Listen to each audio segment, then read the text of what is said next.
They're temporary speed signs at the moment, but residents around Silver Road in the city should probably get used to them. It comes as there's plans to lower the speed limit from 30 miles per hour down to 20 along roads around the area.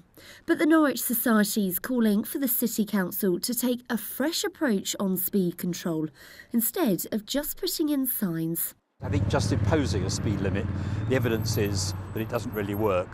The Department of Transport last year did some research and only 1 in 5 people actually obeyed the limit. There are all sorts of ways you can slow traffic down otherwise. One is to plant trees close to the road edge. People perceive it as a different sort of road.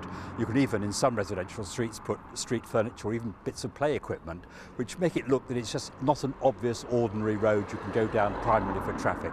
It's a special road, people drive carefully. The proposals include Bellingham Court, Violet Road and part of Mousehold Avenue. Speed limits around some of the city have already been lowered to 20 miles per hour.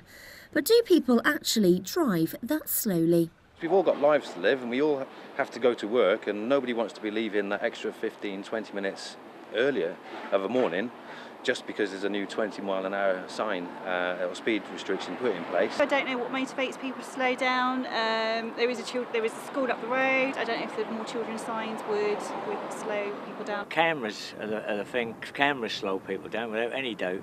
But as I say, signs themselves without any implications like speed ramps or anything like that doesn't really solve the problem. The Norwich Society is also against installing speed humps or chicanes down roads.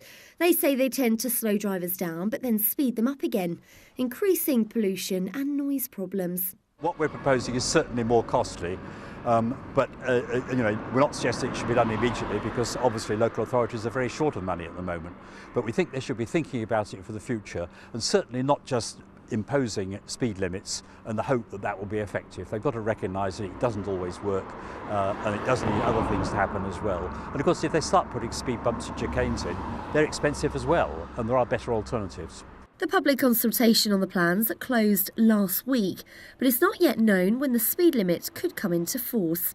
The council say they won't comment until they've analysed the results to see if the steps they've recommended will be welcomed by the people who live on these streets.